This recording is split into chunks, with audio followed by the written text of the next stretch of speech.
planifié. C'est-à-dire, c'était déjà planifié.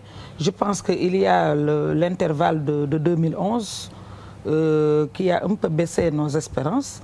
Mais avant cela, je vous dis... Mais le président Wade avait dit, mais l'autosuffisance, on l'a déjà atteinte. Oui, oui.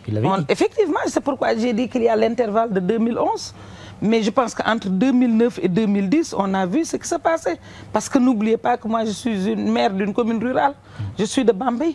Donc moi, ces gens-là, leurs chiffres, vraiment, je ne me fie pas à leurs chiffres. Parce que vous savez, je pense que c'est un régime qui est déjà aux abois parce qu'étranglé par leurs promesses, par ses promesses. Je pense que vous avez reçu la semaine dernière M. Amath Sall, le dernier ministre de l'Agriculture, sous l'ère Wade. Il vous a décrit quand même une situation réelle après avoir géré l'aménagement du territoire. Je pense que c'est un technicien, lui, il n'est pas politique. Donc, il ne tenait pas des propos politiques ni propagandistes. C'est-à-dire, il ne faisait pas dans le délatoire. Il vous a donné des chiffres réels pour vous dire, tout simplement, que cette campagne ne saurait être préparée en 3 semaines. Ça a quand même le ministre de l'Agriculture qui dit aujourd'hui, surtout à moi, qui est évolué pendant tout le temps avec des paysans, qu'on me dise, et qui appartenu à un gouvernement, qu'on me dise que la campagne agricole a été préparée en 3 semaines, c'est étonnant. Qu'est-ce que vous voulez dire par là? Que vous aviez ça veut dire qu'on avait jeté déjà les bases d'une bonne préparation de la campagne agricole. Au contraire, si on doit perdre quelque chose, s'il y a eu des pertes, c'est par rapport à leur management, surtout au niveau de l'engrais. Vous savez, au niveau de l'engrais, ils ont trouvé un dispositif bien huilé, avec un monsieur qui a une ardoise financière qui lui permettait de trouver le paysan là où était pour lui apporter l'engrais. Ils ont introduit, ils ont cassé le marché, ils l'ont réparti à 3 de leurs quilles pour créer un conflit d'intérêts. Qui est ce monsieur? Cheikh Amar avait déjà mis en place tout un dispositif. On lui a arraché le marché. On lui a arraché le marché pour donner à Cheikh Kanté qui est actuellement directeur. Je vous pose juste une question. Non, je vous pose juste une question. Combien de tonnes d'engrais vous avez distribué l'année dernière? On a, en tout cas, les populations. Parce que ici au Sénégal... Non, je vous demande.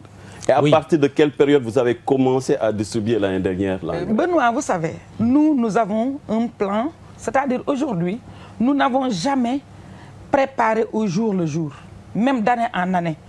Quand je prends Mamoudou comme témoin, je ne veux pas le gêner. Mais quand même, l'invité, son dernier invité, au niveau de grand jury, ou bien l'avant-dernier, c'était Amath Sall. Amath lui a donné des chiffres bien clairs. On parle nous parlons oui, c'est-à-dire qu'on parle aux Sénégalais. Mais pour vous dire comment on préparait d'année en année, c'est-à-dire chaque année, on se projetait vers l'année prochaine. C'est-à-dire ce qui se passe, c'est-à-dire il faut vous souvenir d'une chose.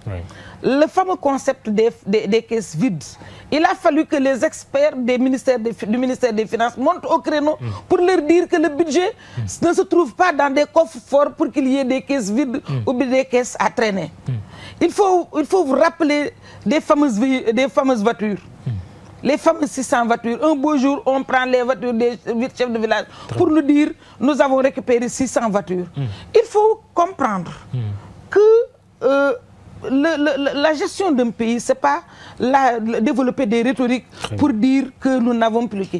Hier, c'est à TFM que j'ai suivi le ministre Mbaye Ndiaye, le ministre de l'Intérieur, qui a dit on a des fonds, on va prendre les fonds de l'année dernière, reprenez l'émission, la cassette, on va prendre les fonds de l'année dernière, ajouter au fond de cette année, on pourra bien gérer les inondations. Très bien. Les inondations, est-ce qu'il y avait des fonds de l'année dernière? Est-ce que selon vous... Ça nous éloigne un peu de l'agriculture. Le principe. Ne vous en faites pas. Vous non, aurez le je ne temps parle pas de d'inondation encore. Je ne vous ai rien dit. Le principe. Est-ce que selon vous, quand on parle de caisse vide, quand on parle de déficit budgétaire, parce que vous savez, le budget est très complexe. Il peut toujours y avoir des déficits, même au niveau de l'appui budgétaire extérieur. C'est-à-dire que, comme vous le savez, les partenaires au développement, les partenaires techniques et financiers soutiennent le Sénégal, mais à travers l'appui budgétaire. C'est-à-dire que quand on parle de déficit budgétaire et qu'on en déduise qu'il n'y a pas de fonds, les gens réagissent, mais on ne les comprend pas. Très bien. Ils disent une chose, demain ils disent quelque chose. Quand on parle de fonds de l'année dernière concernant les inondations, ça peut vous surprendre. Très bien, on parlera tout à l'heure des inondations, mais Benoît Sambou, je vous renvoie... Maintenant, Mamadou, avant de terminer, quand il parle des trois étapes de l'agriculture concernant la mécanisation jusqu'aux unités de transformation, est-ce que la maîtrise d'eau, ça quand même, il ne faut pas annihiler les efforts des Sénégalais d'Abdoulaye Wade par rapport à la mécanisation.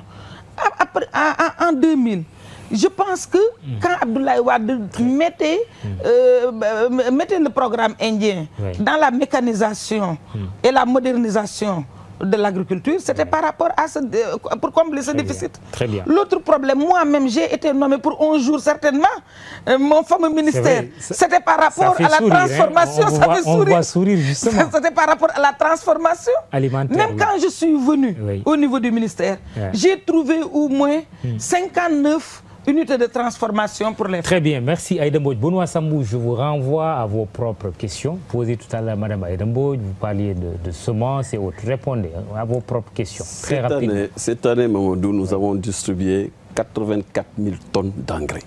Une première. Et surtout, nous avons défini de nouvelles règles du jeu. Avant, ce qui se faisait, on distribuait en tout venant des accréditations pour que des gens, on n'était même pas sûr s'ils avaient les stocks définis. Cette année, nous avons dit, avant d'abord qu'il y ait notification, il faut que nous ayons d'abord constaté l'existence d'un stock et qu'il y ait eu un test de germination sur le stock. C'est une première. Deuxièmement, ce n'était pas un seul opérateur que nous avons choisi. C'était 6. Ah, 6. Ah oui. Ah oui, avec beaucoup plus de transparence. Avec des conflits d'intérêts. Ah oui, quel conflit d'intérêts. Attendez, vous parlez de Cheikh Kanté, il n'a reçu que 2000 tonnes. Mais il a reçu quand même. Que 2000 tonnes. Et il n'était pas encore directeur du port, je ne le connaissais même pas. Il ne faut pas négliger ça, c'est quand même quelque chose. Oui, mais je vais vous dire, comment ça a été fait. Il est directeur général du port autonome de Dakar. Quand on le choisissait, il n'était même pas encore directeur du port. Parce que quand je suis arrivé... Oui, mais il est passé après ça, c'est après notification des marchés. Je ne le connaissais pas, Cheikh Kanté. Quand nous sommes arrivés, nous avons pris la liste des producteurs qui avaient l'habitude de travailler avec le ministère de l'Agriculture. Nous avons défini des critères de performance. Nous avons retenu les meilleurs. Et nous avons dit, d'abord parce qu'on leur devait de l'argent, des milliards, j'ai dit qu'un État sérieux doit être juste. Nous devons de l'argent à des fournisseurs, je ne les connais pas, mais ce qu'il faut, c'est d'abord leur permettre de travailler. S'ils respectent certaines normes, c'est-à-dire la régularité et le respect des contrats qui leur ont été donnés. Et c'est comme ça que nous les avons choisis, pour qu'ils fassent le travail. Le seul que nous avons écarté effectivement, et j'en porte la responsabilité devant l'histoire et devant les Sénégalais, c'est effectivement TSE, qui devait, sur un programme de phosphatage des sols, un programme de 14 milliards, qui n'a exécuté que 90 millions. J'ai dit, je l'écarte. C'est ma responsabilité de protéger les deniers du Sénégal. C'est ma responsabilité de protéger donc, nos ressources. Très bien. C'est sur cette question. Okay. Maintenant, c'est pas parce qu'il est proche de Wade. Pas du tout. Je ne connaissais même pas, je ne saurais rencontrer. Si j'avais rencontré Cheikh Hamad dans la rue, je ne l'aurais pas reconnu. Je l'ai reçu 3 fois dans mon bureau. Et je lui ai dit pourquoi je n'allais pas le notifier. Parce que moi, je fais des choses très claires. Bien. On va évoluer un peu et on va éviter de personnaliser le juste débat. Pour terminer sur une question, excusez-moi, on va évoluer, de clarification, Mamadou. C'est parce que nous avons en ligne quelqu'un qui est de votre parti, qui est du pouvoir, Thierno Alassane Sall, directeur général de l'ARTP, membre de la coalition Benno Bokk Yakaar. Il est le président des cadres de l'APR, Alliance pour la République. Bonsoir, Thierno Alassane Sall. Bonsoir, M. Kall. On va évoluer un peu. La question de l'agriculture, c'est vrai, elle est très importante. Elle occupe au moins 60% de la population sénégalaise. Mais quand on parle de l'agriculture, on pense à la pluie. La pluie nous fait penser aussi aux inondations.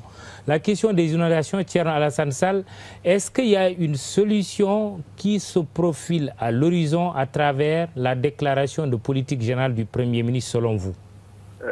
Tout à fait. Tout d'abord, permettez-moi de saluer les deux éminentes personnalités présentes sur votre plateau, à savoir Mme Aïda Mbodj, tout d'abord, honorable député, bonsoir. Et M. Benoît Sambou. Donc, sur la question des inondations, en effet, le Premier ministre a esquissé aujourd'hui une solution à double temps. D'abord, parer aux urgences, comme l'a rappelé tout à l'heure le ministre Benoît Sambou, en parlant de l'agriculture. Parer aux urgences, puis ensuite emprunter les solutions à long terme. Les urgences, c'était que le Premier ministre l'a rappelé depuis le 30 avril. Allô? Oui, on vous entend très bien. Au 30 avril, donc, il y a eu un conseil interministériel centré sur les questions d'inondation. Puis après, beaucoup d'autres conseils interministériels se sont passés. La marque de ce gouvernement, par contre, c'est véritablement la